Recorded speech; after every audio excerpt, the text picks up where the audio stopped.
Meus caros amigos e amigas, estamos começando mais um dos nossos programas pela internet, pelo nosso Face, e nós queremos conversar hoje sobre um assunto bastante importante.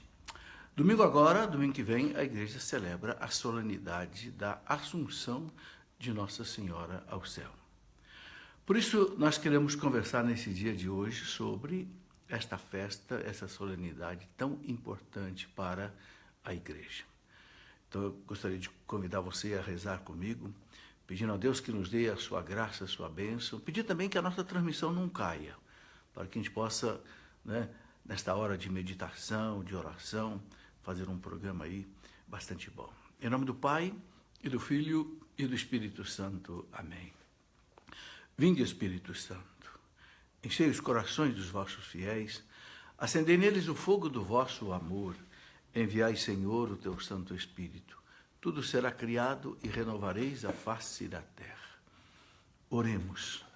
Ó Deus, que instruíste os corações dos vossos fiéis, com a luz do Espírito Santo, fazei que apreciemos retamente todas as coisas, segundo o mesmo Espírito, e gozemos sempre da sua consolação por Cristo nosso Senhor. Amém. Consagrando este programa, consagrando a nossa vida, consagrando tudo que nós somos e nós temos ao coração imaculado da Virgem Maria e ao seu Santíssimo Esposo São José. Ave Maria, cheia de graça, o Senhor é convosco. Bendita sois vós entre as mulheres e bendito é o fruto do vosso ventre, Jesus. Santa Maria, Mãe de Deus, rogai por nós, pecadores, agora e na hora de nossa morte. Amém. Glória ao Pai, ao Filho e ao Espírito Santo, como era no princípio, agora e sempre. Amém. Querido São José, rogai por nós. Em nome do Pai, do Filho, do Espírito Santo. Amém. Muito boa noite, meus amigos e minhas amigas, Maria Braga, Joselina, Ivonete, Borges. Sejam bem-vindos vocês que estão entrando em conexão conosco. Silvio, Maria Zita, convido você também a compartilhar com outras pessoas esse nosso estudo bastante importante sobre a Assunção de Nossa Senhora ao céu. É um dogma da nossa fé. O que significa um dogma? Um dogma é uma verdade de fé, que não muda. A palavra dogma vem lá do grego, quer dizer exatamente isso, verdade. Né? E quando um papa proclama um dogma, sozinho ou então junto com um concílio, é porque é algo fundamental para a nossa fé. Algo que é importante para a nossa salvação. Por isso que o Papa proclama como um dogma. Então, este dogma da Imaculada Conceição, ou melhor, da Assunção de Nossa Senhora ao céu, foi proclamado pelo Papa Pio XII em 1950, ok? Portanto, faz aí um século e pouco, 1950, nem isto, foi no século passado, e numa bula pontifícia, que ele chamou de Munificentissimus Deus, o Papa proclamou solenemente, e eu quero aqui ler para você, inclusive, as palavras que o Papa proclamou, quando ele proclamou esse dogma no Vaticano, diante de mais de 1 milhão de pessoas, mais de 500 entre cardeais, arcebispos, bispos, presentes ali.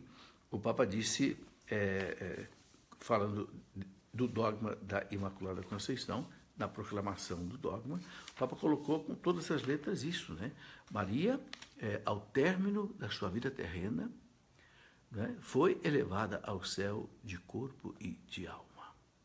Então, para nós, meus irmãos, não há dúvida de que, e o Papa diz assim, finalmente a Imaculada Virgem, preservada imune de toda a mancha da culpa original, ao dogma da Imaculada Conceição.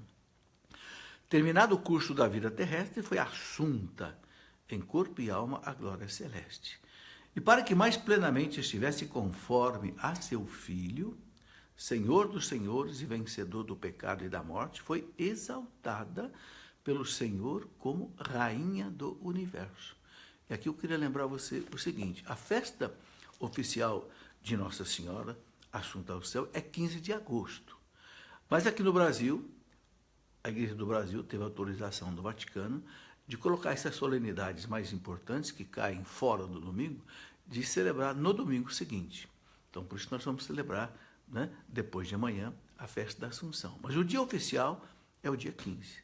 7 dias depois, o mesmo Papa Pio XII instituiu a festa de Nossa Senhora Rainha. Então, dia 22 de agosto, não esqueça, né? 22 de agosto é festa de Nossa Senhora Rainha.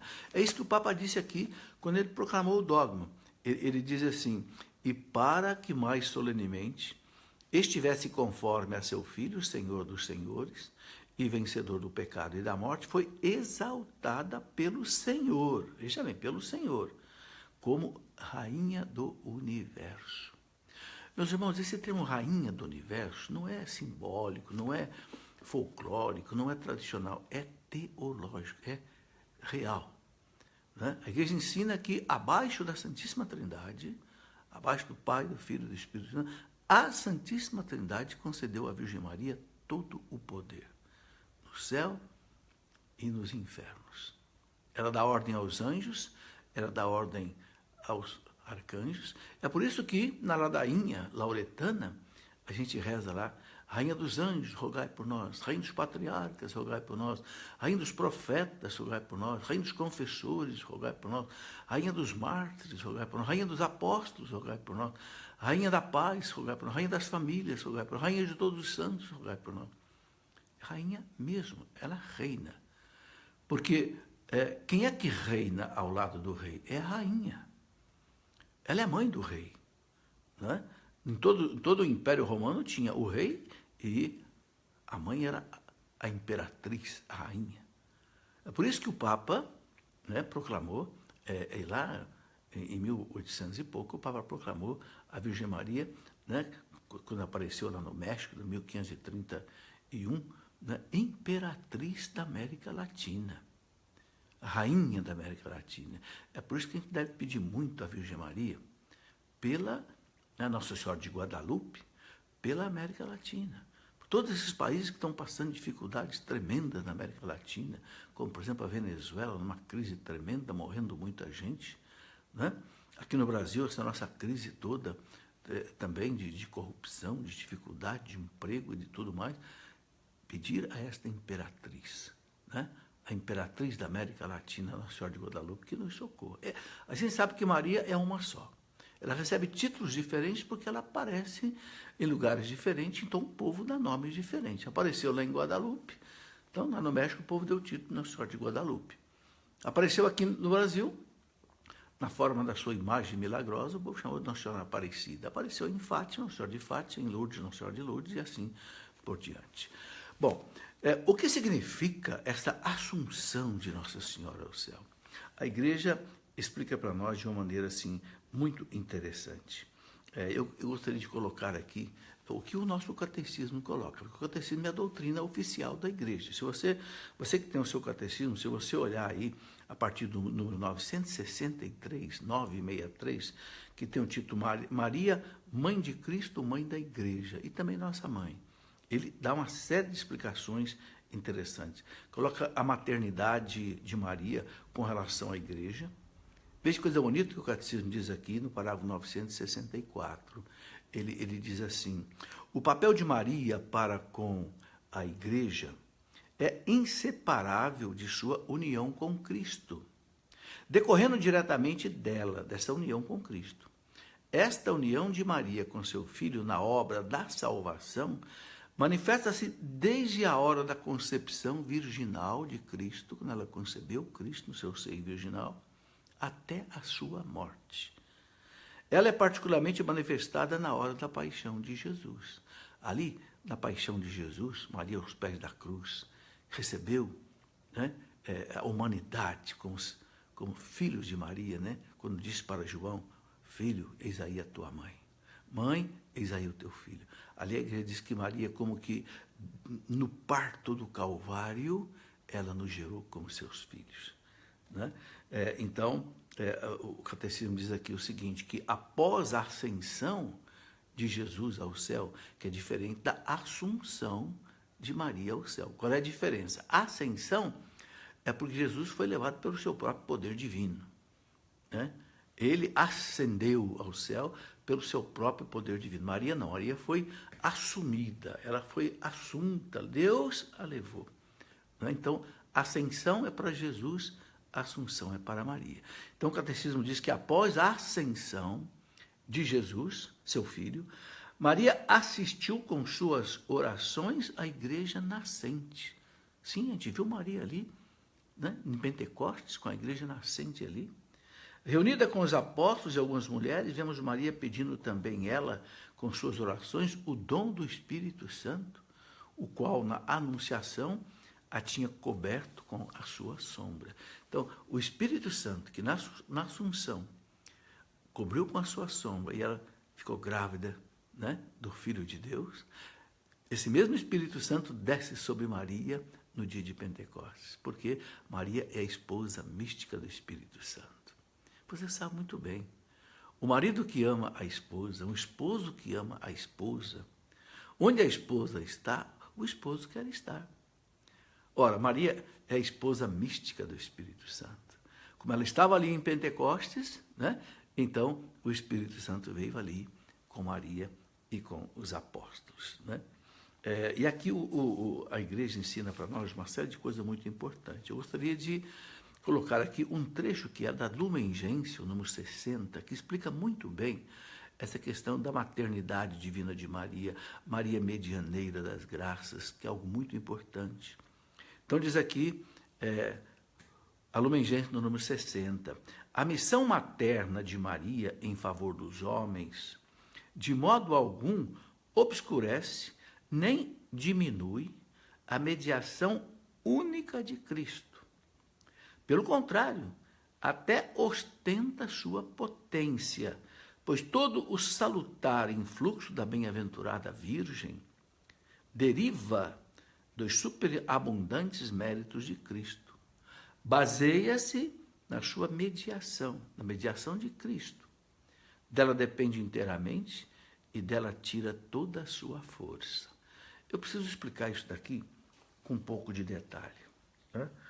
Infelizmente, nossos irmãos separados, protestantes, eles pensam, às vezes, que esse culto que a gente presta a Maria, primeiro pensam que é um culto idolátrico, de idolatria. Não é. É um culto de latria, é um culto prestado a Maria como uma mulher santa, não como deusa.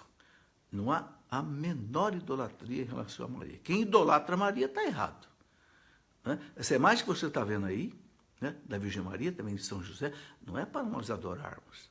Essa imagem apenas lembra a nós o quê? 3 coisas importantes. É o sentido das imagens. Primeiro, a pessoa que está representada nesta imagem, não a imagem, mas a pessoa, a Virgem Maria, né, diante da glória de Deus, ela é um modelo a ser seguido. Então, a imagem lembra isso. Eu devo imitar Maria. Inclusive, tem um livrinho maravilhoso, que foi escrito em 1700 e pouco, né, chamado A Imitação de Maria. Como você tem a imitação de Cristo, tem a imitação de Maria. Ok? Segundo, a imagem lembra que esta pessoa que está representada na imagem, ela está no céu e intercede por nós. Essa é a nossa fé católica. Os santos, por causa dos seus méritos, por causa da sua comunhão com Deus, eles intercedem por nós, pedem a Deus por nós. Numa das orações eucarísticas, a gente reza assim: os santos na presença de Deus intercedem por nós sem cessar. Sem cessar. Que coisa bonita. Então, primeiro, a pessoa é modelo para nós imitar. Segundo, intercede por nós. Terceiro, quando você presta um culto à pessoa, na representação da imagem, você está prestando um culto a Deus. Por quê? Porque ela é santa, é virgem, é imaculada, é assunta ao céu, né? Porque graça de Deus. Então, toda a santidade que existe nela, todo o bem que existe nela, é porque é de Deus. Então, você aí o sentido profundo da veneração de uma imagem, que para nós é um sacramental, é um sinal sagrado que traz a bênção de Deus. A igreja recomenda, desde lá do concílio de Nicéia II, no ano 789, há 1.200 anos atrás, a igreja recomendava que as imagens são boas, devem ser colocadas nas paredes, nas vestes sagradas, nas ruas, nas igrejas, nos caminhos e etc. Porque são um sinal da bênção de Deus. Bem, mas aqui a igreja explica também, a Lumen Gentium do Concílio Vaticano II explica a mediação de Maria. Nossos irmãos separados também têm um erro de entendimento muito grande. Eu gostaria muito que eles entendessem que para nós católicos, Maria não substitui a mediação de Cristo. Não, não é nada disso. São Paulo fala na carta a Timóteo, 1 Timóteo 2,4, que o único mediador entre Deus e os homens é Jesus Cristo. Claro, porque só Jesus Cristo, ao mesmo tempo, ele é homem e ele é Deus. Só Jesus Cristo pode fazer a ligação, ele pode ser pontífice entre o homem e Deus, ninguém mais. Mas o que é então a mediação de Maria? Maria medianeira de todas as graças que os santos doutores falam, né? Pela sua presença no céu, assunta diante de Deus. Essa presença medianeira de Maria é através da mediação de Cristo. Eu li aqui, vou ler de novo, para que você entenda, né, o que diz aqui a Lumen Gentium, diz assim, né, a missão materna de Maria em favor dos homens, de modo algum, não obscurece, nem diminui a mediação única de Cristo. Pelo contrário, ostenta a sua potência. Ou seja, como a mediação de Maria por nós e através da mediação de Cristo, ostenta a potência da mediação de Cristo, mostra a força da mediação de Cristo. Não é? Pois todo o salutar influxo da bem-aventurada Virgem Maria, ou seja, tudo que ela consegue para nós de graças e bênçãos, vem dos superabundantes méritos de Cristo. Se Maria consegue algo de bom para nós, é através de Cristo, é pelos méritos de Cristo. Ok? Baseia-se em sua mediação, baseia-se na mediação de Cristo. Dela depende inteiramente e dela tira toda a sua força. Ou seja, que fique bem claro, meus irmãos, toda a força intercessora de Maria, toda a força medianeira de Maria depende 100% da mediação dos méritos de Cristo. Sem a mediação de Cristo, Maria não teria nenhum poder de intercessão, de mediação, nem ela, nem os anjos, nem os santos, nem ninguém. Mas é através de Cristo. Então, vejam bem, Maria não é uma ponte paralela à de Cristo que nos leva a Deus. Não. Maria é através de Cristo. Maria nos leva ao Pai através de Cristo. Por isso a igreja ensina, pede à mãe que o filho atende. E é impressionante. A gente lembra, por exemplo, das bodas de Caná. Nas bodas de Caná, meus irmãos, João capítulo 2, não era a hora de Jesus começar os milagres. Jesus não tinha feito nenhum milagre ainda. No entanto, faltou vinho naquela festa de casamento. E o vinho era assim, a alegria da festa dos judeus.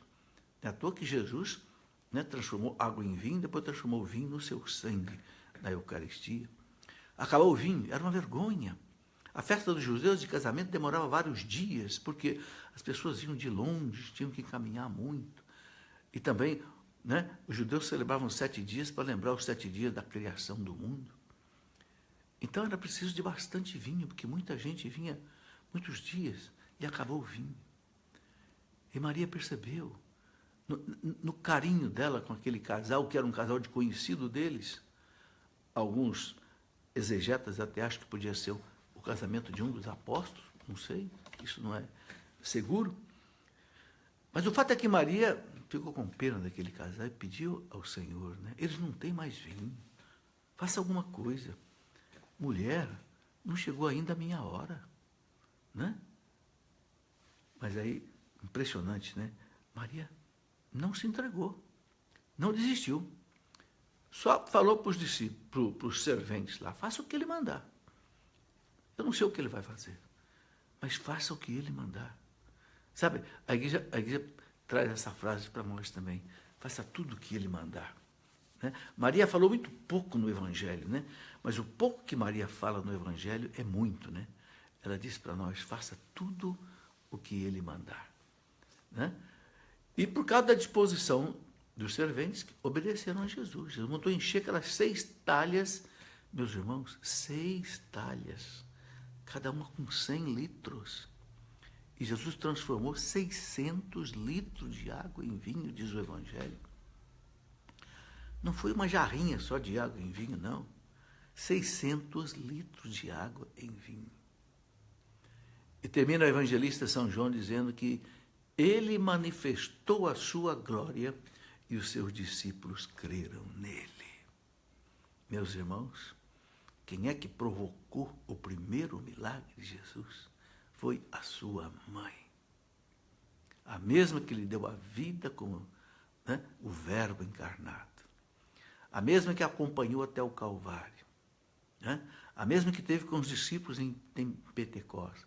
Ela fez que acontecesse o primeiro milagre. Não foi à toa. Deus quis que a honra do primeiro milagre de Jesus fosse por causa dela. É um sinal extraordinário. Então a igreja ensina que a mediação de Maria é através.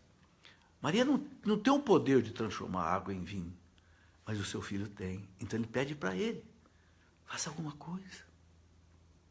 Quando o Papa João Paulo II esteve aqui no Brasil a última vez, em 1997, que ele celebrou uma missa lá na Catedral Metropolitana do Rio de Janeiro, a homilia, o sermão, o evangelho da missa foi sobre as bodas de Caná. E aí o Papa João Paulo II, na homilia dele, perguntou assim, o que significa, né, numa festa de casamento, a presença de Jesus e de Maria e esse milagre extraordinário que ele fez? Aí o Papa explicou o seguinte, que Jesus e Maria estão presentes em cada lar, que começou com a união do casal pelo sacramento do matrimônio. Então, Jesus e Maria estão ali. E quando falta o vinho, para aquele casal, para aquela família, falta o pão, falta a saúde, falta a paz, falta alguma coisa, ela pede para o Senhor. Eles não têm mais vinho, eles não têm mais dinheiro, eles não têm mais emprego, eles não têm mais pão. Né? E certamente Jesus vai fazer alguma coisa. É o que o Papa disse. Então, meus irmãos, a assunção de Nossa Senhora no céu, a presença dela no céu, a igreja diz que ela não nos abandonou. Não, pelo contrário. Né? A igreja coloca assim, que, né, Maria ao céu, ela continua intercedendo por nós sem cessar. Eu quero ler aqui um trechinho que o Catecismo da Igreja coloca, né? O parágrafo 969. O Catecismo diz assim, seu papel em relação à Igreja e a toda a humanidade vai muito longe. De modo inteiramente singular, pela obediência, fé, esperança e ardente caridade, ela cooperou na obra do Salvador para a restauração da vida sobrenatural nas almas. Restauração da vida sobrenatural nas almas. Meus irmãos, Maria é a nossa mãe espiritual. Nós temos uma mãe, a minha já faleceu, uma mãe terrena, que nos deu leite materno, que nos educou para a vida física. Deus quis que nós tenhamos uma mãe espiritual para cuidar da nossa alma, dar à nossa alma o leite espiritual, dar a nós a força para caminhar, para lutar, para chegar à eternidade. Então diz aqui, por este motivo ela se tornou para nós mãe na ordem da graça. Mãe na ordem da graça. Não é um título vazio, é um título poderosíssimo. Mãe na ordem da graça. Esta maternidade de Maria, na economia da graça, perdura, diz aqui o Catecismo, ininterruptamente, a partir do consentimento que ela prestou na Anunciação e que, sob a cruz, manteve até a perpétua consumação de todos os eleitos, até que todos se salvem, aqueles que, né, seguirem a Deus. Assunta aos céus, preste atenção nisso aqui agora, assunta aos céus, não abandonou esta missão salvífica, mas por sua múltipla intercessão, continua a alcançar-nos os dons da salvação eterna. Continua a alcançar para nós os dons da salvação eterna. Que coisa impressionante. Por isso a bem-aventurada Virgem Maria é invocada na igreja sob os títulos de advogada, auxiliadora dos cristãos, protetora, medianeira das graças e tudo mais. Meus irmãos, eu podia ficar aqui a noite inteira falando dos milagres que a Virgem Maria concede. É impressionante, né, a gente visitar, por exemplo, o santuário de Nossa Senhora Aparecida, né? Que coisa impressionante, como o povo tem uma devoção a Maria. E por quê? Porque o povo recebe as suas graças. Você vai naquela sala de milagres, né, de Aparecida, meu Jesus amado, que tem de testemunho de milagres ali, é uma coisa impressionante. E não é só aqui em Aparecida, é em Fátima, é em Lourdes, é em Medjugorje, sabe, em tantos lugares, os santos. Eu já tive muitos santuários marianos pelo mundo, é a mesma coisa. Dia 13 de maio, em Fátima, meu Jesus, são milhões de pessoas. É gente que caminha 2, 3 quilômetros de joelhos, se arrastando para chegar até a imagem de Nossa Senhora e pedir ali a sua intercessão. E quantas manifestações de cura, de libertação a gente vê, né? Porque é mãe espiritual.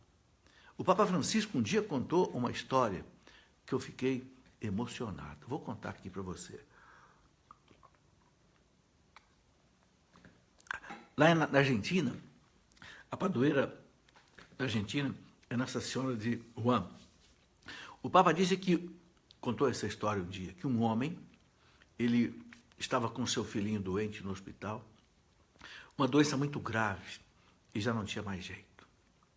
Aí diz que quando assim, foi assim, mais ou menos umas 7 horas da noite, lá no México, ou melhor, na Argentina, né? Os médicos disseram para ele, olha, não tem mais jeito. Já fizemos tudo o que era possível fazer, não tem mais jeito. Então, infelizmente, a medicina não tem mais recursos para salvar o seu filho. Se você crê em Deus, só Deus pode fazer isso. Aquele homem ficou desesperado. Ele saiu dali do hospital, diz o Papa, foi lá para o santuário de Nossa Senhora, padroeira da Argentina, Nossa Senhora de Juan. E o santuário estava fechado, que já era noite, 7 horas. Aquele homem, diz o Papa, se ajoelhou na grade, ali do lado de fora do santuário, e passou a noite ali rezando, desesperado. Já que meu filho vai morrer mesmo, então eu vou ficar aqui, pedindo a Nossa Senhora a noite inteira, para que esta criança, né, se salve. Quando o dia clareou, ele levantou e foi para o hospital. Quando ele chegou no hospital, meus irmãos, diz o Papa Francisco, que é argentino e que contou essa história, que esse homem encontrou seu filho sentado na cama, curado. O menino que estava desenganado pelos médicos. Que coisa impressionante. Meus irmãos, eu conheço uma outra história também, maravilhosa, né? Maravilhosa. Eu quero contar esses milagres aqui, para as pessoas perceberem, né, como a coisa é grave, né? Eu tenho um netinho, o meu querido Vinícius, que hoje já está aí com 13 anos de idade. Mas o Vinícius, quando tinha um aninho de idade, apareceu aqui no Vinícius, aqui no pescoço, aqui um caroço muito feio. Meu Deus, fizeram o ultrassom e tal, e o médico disse, é câncer. É câncer. Levem correndo para São Paulo. Meus irmãos, que tristeza foi na nossa família. Nossa família é muito grande, eu tenho 5 filhos, 4 noras, um genro, os 12 netos. Abalou a nossa família aquela notícia, né? Mas que coisa impressionante, né? Eu me lembro que todo mundo começou a fazer uma novena. Eu fiz a minha novena. Minha novena foi o seguinte, foi 9 dias seguidos eu fui à Aparecida, assisti a missa nos 9 dias, às 7 horas da manhã, a missa que tem no Santuário da Aparecida, pela cura do Vinícius. Bem, o padrinho dele, um outro filho meu, Mateus, que mora em Jacareí, fez uma promessa, tudo bem, eu vou de Jacareí até Aparecida a pé, são 100 quilômetros, ele fez. andou durante 2 dias, dormindo na beirada da estrada, em posto de gasolina. 2 dias caminhou até Aparecida para arrancar essa graça do céu pela intercessão de Nossa Senhora Aparecida. E toda a família fez alguma coisa. Meus irmãos, que coisa extraordinária. O menino foi para São Paulo, os médicos fizeram a biópsia. Quando fizeram a biópsia, não encontraram mais nada. Nada.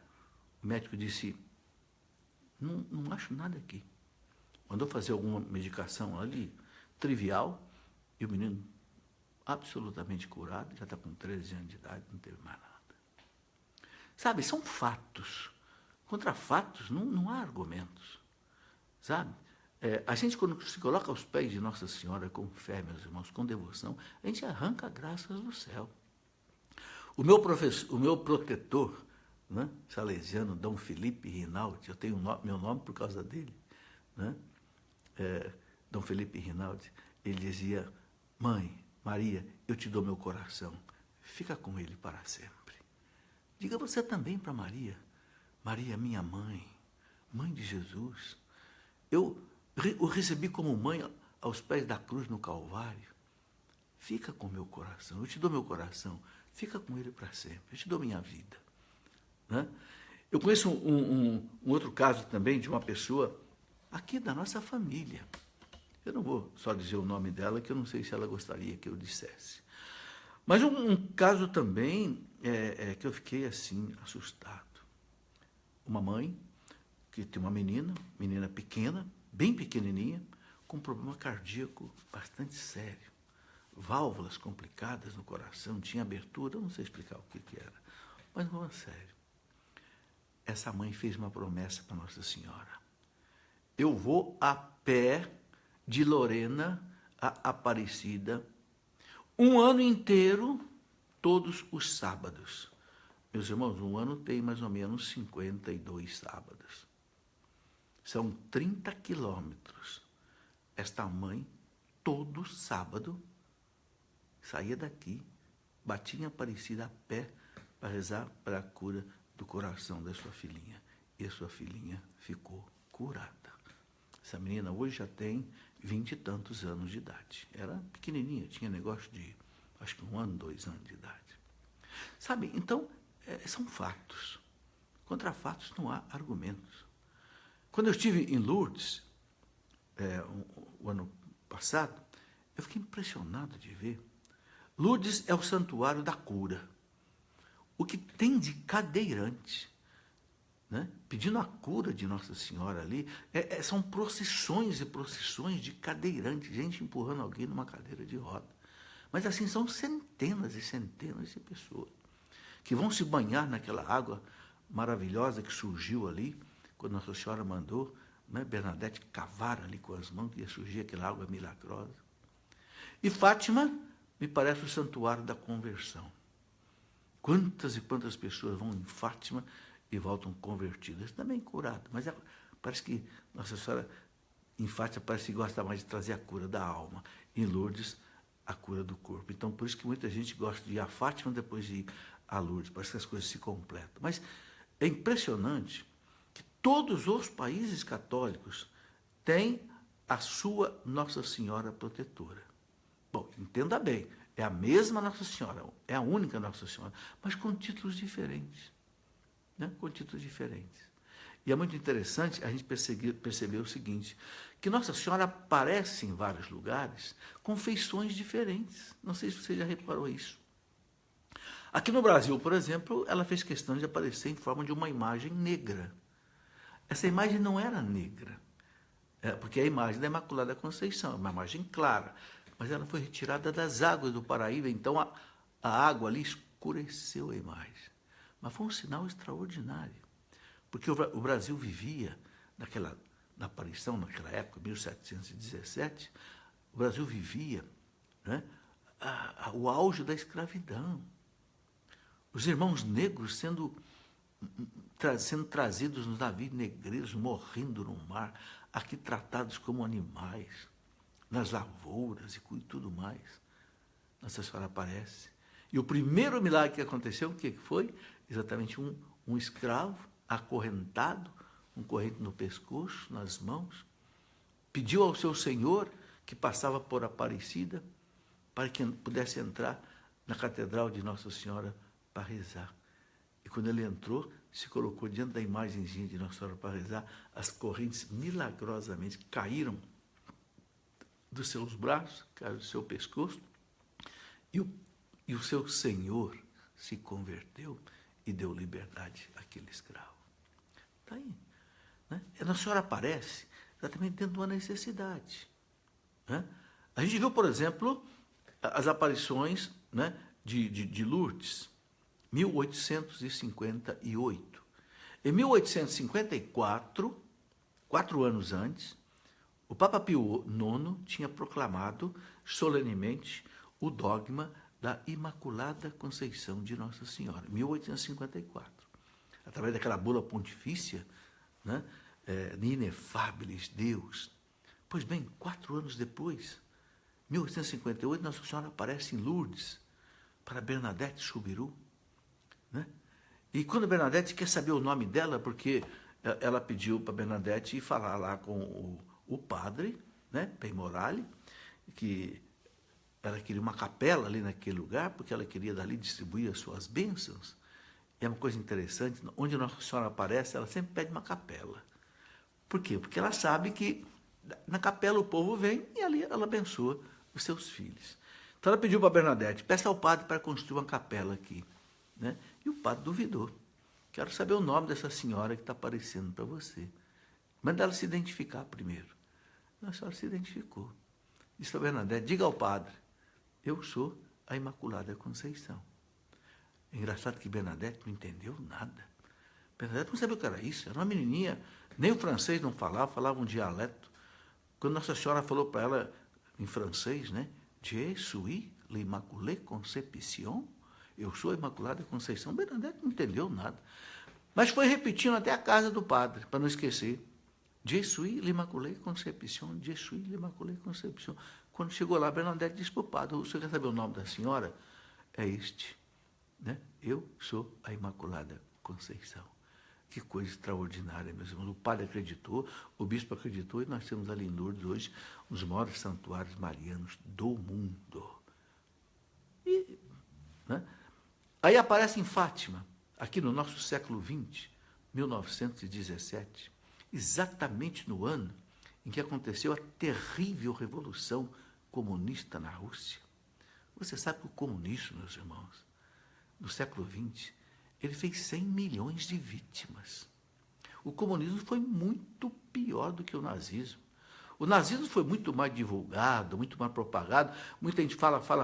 O comunismo foi muito pior. O nazismo deve ter feito 20 milhões de mortos. O comunismo fez 100 milhões de mortos. Basta você ler o livro do Stéphane Courtois, em francês, com mais 5 historiadores que escreveram o livro Negro do Comunismo. O que morreu de gente por causa do comunismo na Rússia, na China, no Laos, no Camboja, no Vietnã, não foi brincadeira. E que coisa interessante, no mesmo ano que aconteceu a Revolução Comunista, ateísta, materialista, na Rússia, Nossa Senhora começa a aparecer em Portugal. E pede a consagração da Rússia. Se a Rússia não for consagrada ao meu coração, a Rússia vai fazer uma desgraça no mundo. E como fez, meus irmãos? Todos aqueles países ali em volta da Rússia foram invadidos. Implantou-se o comunismo ali na Bulgária, na Checoslováquia, na Romênia, na Hungria, na Polônia do Papa João Paulo II, né? Na Alemanha Oriental. Né? Meus irmãos, que horror que foi. Né? Mas aí, um dia, o Papa João Paulo II consagrou o mundo inteiro e a Rússia ao coração de Nossa Senhora, em 1985, no dia 25 de março. Né? O que aconteceu? Pelas mãos do Papa João Paulo II, pelo poder de Nossa Senhora de Fátima, o comunismo desabou em 1989. Caiu o Muro de Berlim. E é uma prova tão inequívoca disso, meus irmãos, que hoje um pedaço desse muro, um pedaço lá de uns 4 metros de largura, com 5 de altura, está lá no Santuário de Fátima. Está lá, no meio do pátio, do lado do pátio ali, para mostrar o quê? que esse comunismo russo desabou, né? Pela intercessão poderosa de Nossa Senhora de Fátima. E que coisa bonita! Que coisa bonita! Quem viveu lá na década, já vivia na década de 80, qual era o nosso medo? O nosso medo é que houvesse uma guerra nuclear, porque havia aquela guerra fria tremenda entre os Estados Unidos e a Rússia, duas potências nucleares poderosíssimas, que tinham mísseis que podiam atingir ambos os países, com ogivas nucleares que podiam, diz os cientistas, destruir a Terra mais de quase 50 vezes. Nós dormíamos sem saber se a gente ia acordar no dia seguinte, né?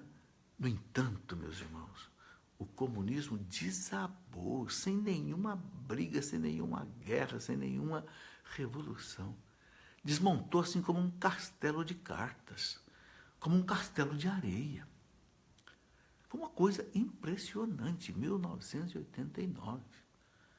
É verdade que a KGB russa quis matar o Papa João Paulo II, como pesquisou e concluiu o inquérito da polícia italiana, né? Quase mataram o Papa. E veja que dia? Dia 13 de maio de 1981.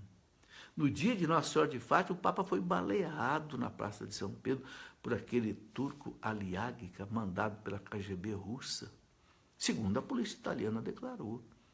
Não é? No ano seguinte, o Papa João Paulo II pegou aquela bala que o atingiu, que quase o matou. Ele disse que não o matou porque uma mão puxou o gatilho, mas teve uma outra mão, a mão dela, que dirigiu a bala para não permitir que o matasse. Mas o Papa esteve no limiar da morte. Os médicos que cuidaram do Papa disseram um verdadeiro milagre, porque o que ele perdeu de sangue, até a Praça de São Pedro, até chegar na Clínica Gemelli, naquele trânsito terrível que é o trânsito de Roma, perdendo sangue, sabe, os médicos disseram não morreu porque realmente foi um milagre. Ele falou para os bispos que foram visitá-lo lá na Clínica Gemelli, foi um milagre. A Virgem Mãe me protegeu.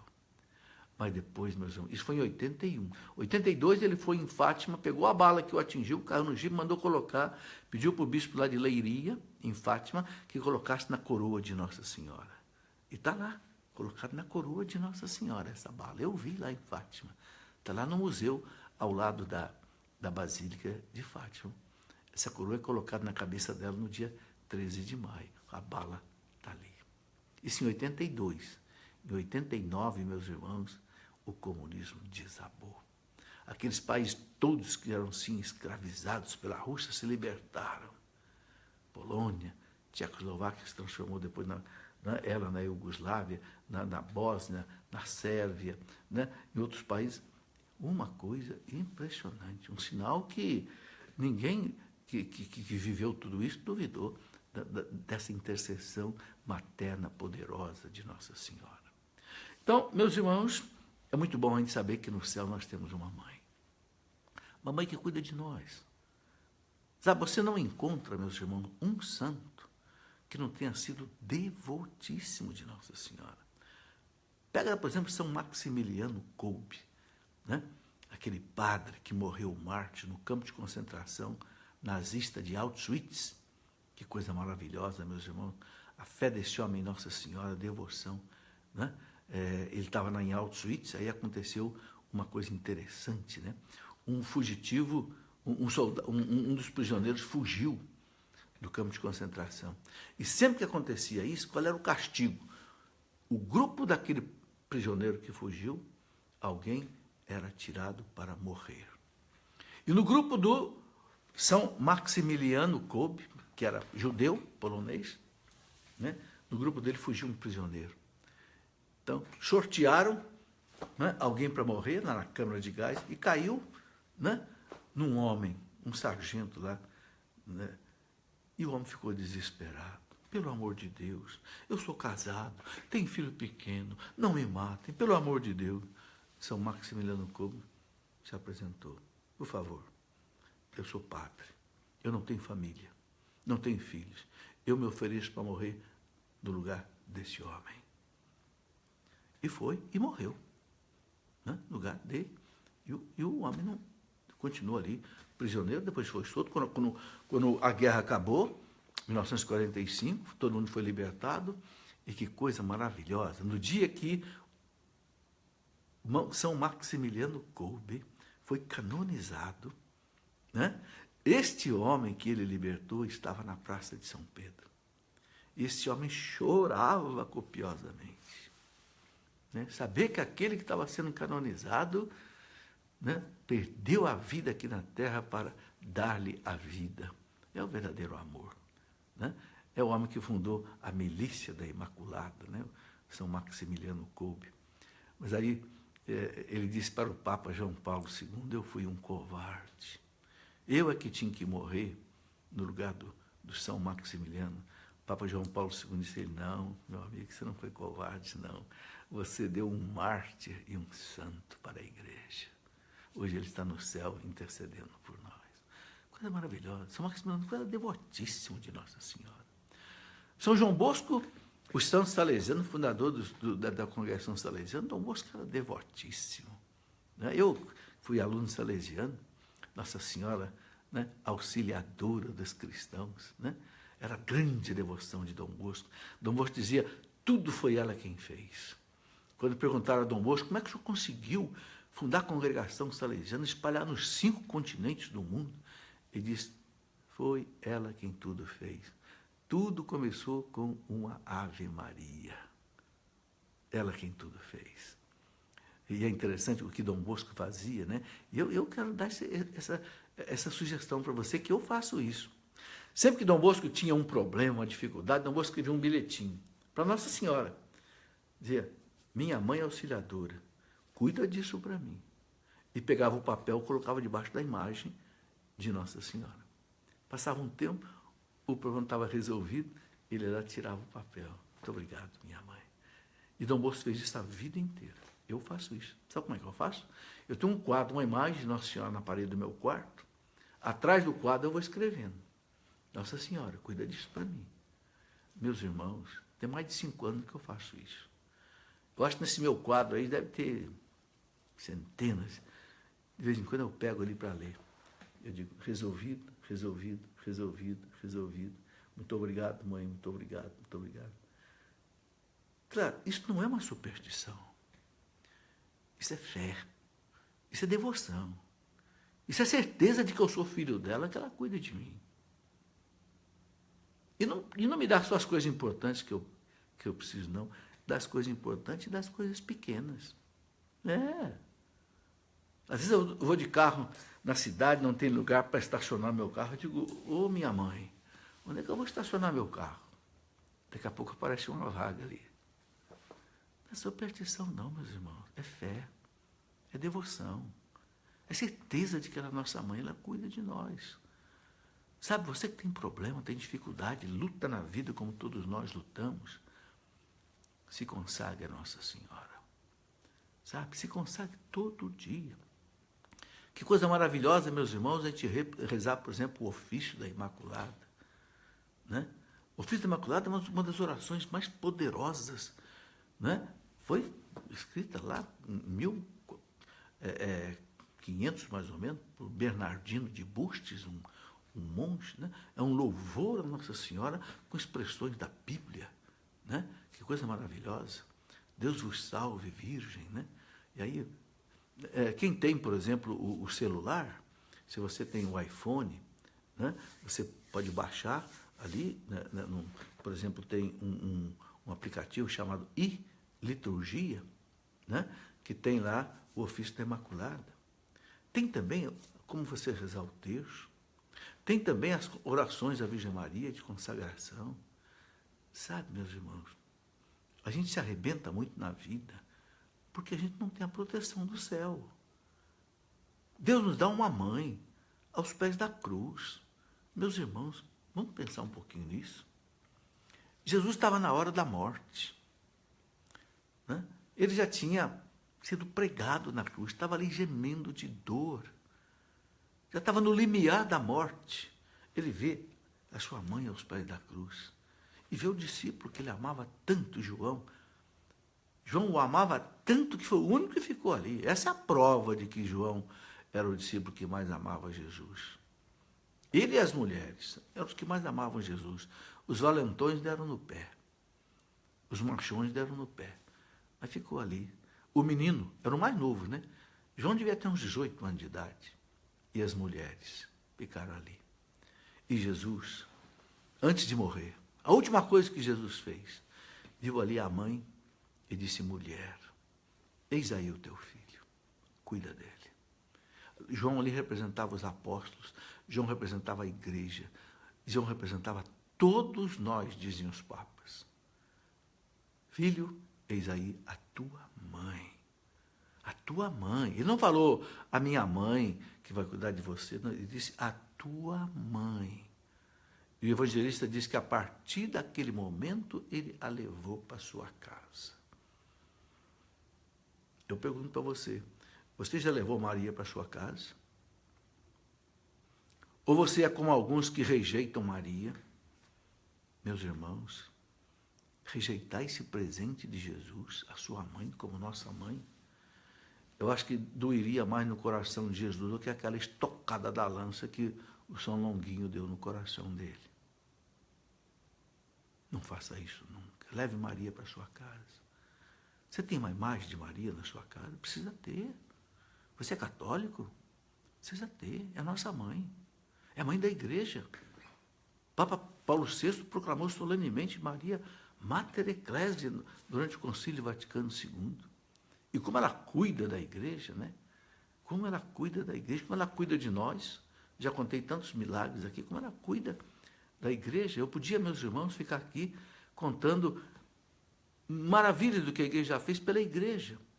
Dom Bosco rezava uma oração assim: Virgem poderosa, tu grande, ilustre defensora da igreja, tu auxílio maravilhoso dos cristãos, tu temível como exército em ordem de batalha, tu que só destruístes todas as heresias em todo o mundo. Ó Senhora, nas nossas angústias, nas nossas lutas, tentações e aflições, defende-nos do inimigo. E na hora de nossa morte, acolhe a nossa alma no paraíso. Amém? Né? Dom Bosco tinha uma devoção a Maria extraordinária, porque desde 10 anos de idade que ela apareceu para ele, né?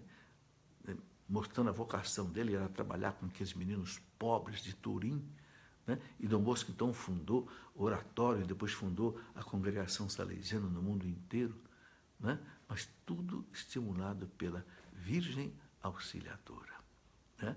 E recomendava a oração do terço. É outra coisa que eu quero recomendar a você, meus irmãos. Quando Nossa Senhora apareceu em Fátima, ela disse para os pastorinhos, a Irmã Lúcia escreveu isso, Nossa Senhora disse a oração do terço. Não tem problema de ordem pessoal, de ordem familiar, de ordem nacional ou de ordem internacional que a oração do terço não possa resolver. Nossa Senhora prometeu isso. Sabe, meus irmãos, o demônio inferniza a nossa vida. Mas o rosário é como que assim um laço que Nossa Senhora o prende e o impede de fazer mal para nós. Sabe, você sabe muito bem que quando Adão e Eva pecaram no paraíso, imediatamente Deus disse para a serpente: uma mulher vai esmagar sua cabeça. Uma mulher vai esmagar sua cabeça. Que mulher era essa, meus irmãos? Essa que você está vendo representada aqui nessa imagem do meu lado. É por isso que Jesus, quando falava de Maria, a chamava de mulher. Nas bodas de Caná, mulher, não chegou a minha hora. Aos pés da cruz, mulher, eis aí o teu filho. Por que essa expressão mulher? Porque ele quer mostrar para nós quem é aquela mulher que vai do Gênesis ao Apocalipse. No Gênesis, Maria é anunciada como aquela que esmaga a cabeça da serpente, no primeiro livro da Bíblia. No último livro da Bíblia, no Apocalipse, Apocalipse 12, aquela mulher vestida de sol. Olha essa imagem. Gostaria que você prestasse bem atenção nessa imagem do Apocalipse. São João, que escreveu o Apocalipse, diz: surgiu no céu um grande sinal. Uma mulher vestida de sol, a lua debaixo dos pés e uma coroa de 12 estrelas na cabeça. Qual é o significado desse simbolismo? Você sabe que o Apocalipse é todo simbólico. É um gênero literário apocalíptico. Vestida de sol, quer dizer, veja, o que aparece ali? O sol, a lua e as estrelas. Era tudo que os antigos conheciam de astronomia. Eles não conheciam como nós conhecemos hoje, né? Os pulsars, os quasars, os buracos negros, os cometas. Não tinham esse instrumento de observação como hoje. Então eles conheciam o sol, a lua e as estrelas. Então o sol, ela aparece vestida do sol. Ó, todo mundo sabe que a veste, meus irmãos, é um sinal de glória. O rei se veste, né, com manto púrpura, né, dourado. Né? O homem gosta de colocar um terno, a mulher vai para um casamento, se enfeita, porque a roupa é um símbolo de magnitude. Então, Maria aparece no Apocalipse 12 vestida do sol. O vestido dela é o sol. Né? Que coisa. Ou seja, o rei dos astros, né, se oferece para ser o seu manto. A lua se coloca como um pedestal debaixo dos seus pés, sustentando a Virgem. E as estrelas vêm em número de 12 formar uma coroa. São Luís de Montfort, lá naquele livro maravilhoso dele, o Tratado da Verdadeira Devoção à Virgem Santíssima, que era o livro predileto do Papa João Paulo II. O Papa João Paulo II disse que o Tratado de Montfort mudou a devoção dele à Virgem Maria. João Paulo disse que quando ele leu o tratado, ele era moço ainda. Diz que ele tinha também um receio de que a devoção a Maria pudesse colocar Jesus na sombra. Nossa, depois que eu li o Tratado de Montfort, eu vi que não. A devoção de Maria glorifica Jesus. Né? E passou a ser devotíssimo da Virgem Maria. Ele disse que ele ia trabalhar na fábrica de soda, carregava o livro do tratado na sua mochila. Né? Mas aí, né, São Luís de Montfort diz, por que 12 estrelas na cabeça da Virgem Maria? Porque ele diz assim, bem, não dava para vir todas as estrelas do céu na coroa da Virgem, porque são bilhões de estrelas. Né? Então vieram 12. Por quê? Porque 12 significa tudo. Você sabe muito bem que o 12 para o judeu significa plenitude, perfeição. Aí você vê que os apóstolos são 12. As tribos de Israel foram 12. São 12 artigos do nosso credo. Né? Enfim, o 12 significa assim, a coisa completa. Então, vieram 12 estrelas. Então, o sol, a lua e as estrelas vieram glorificar a Virgem Maria. E o Apocalipse é clarinho. Né? O demônio quis devorar o filho dela. Quem é esse filho dela? É Jesus. Né? Mas Deus a protegeu. Né? Exatamente aquele simbolismo que quando Herodes quis matar Jesus e o anjo, através de José, levou Maria e o menino para o Egito e protegeram. Só voltaram depois que Herodes morreu. Está aí, meus irmãos, essa é a beleza da Virgem Maria. Né? A Virgem poderosa. Né? Que gostoso é, meus irmãos, a gente rezar, por exemplo, a oração do Ângelus. Né? Reze sempre. A gente recomenda rezar, pelo menos de manhã, né? Especialmente quando os ponteiros do relógio se voltam para o infinito. Né? 6h da manhã, aquele ponteirão do relógio está apontando para Deus. Né? É um sinal de oração. É a hora da Virgem Maria. 12h, de novo, aí estão os dois apontados para o infinito. Né? E às 6h, de novo, os dois apontados para o infinito. Então lembre nessa hora de você rezar o Ângelo, a oração do Ângelus, né? Que o Papa sempre reza lá. E aí você se consagra à Virgem Maria. E eu quero terminar essa nossa conversa hoje, né? Já aí temos 1h exata de conversa. Eu quero terminar esse programa com você, convidando você para rezar comigo essa oração do Ângelus. E fazendo uma consagração à Nossa Senhora. Consagrar você, consagrar sua família, consagrar seus filhos, sua esposa, seu marido, seus netos, seus parentes, seus vizinhos. Consagre tudo. Seus bens materiais e espirituais. Consagre sua inteligência, sua liberdade, sua vontade, sua consciência, sua memória, seu intelecto, sua profissão, consagre, coloque tudo debaixo da proteção da Virgem Maria nessa oração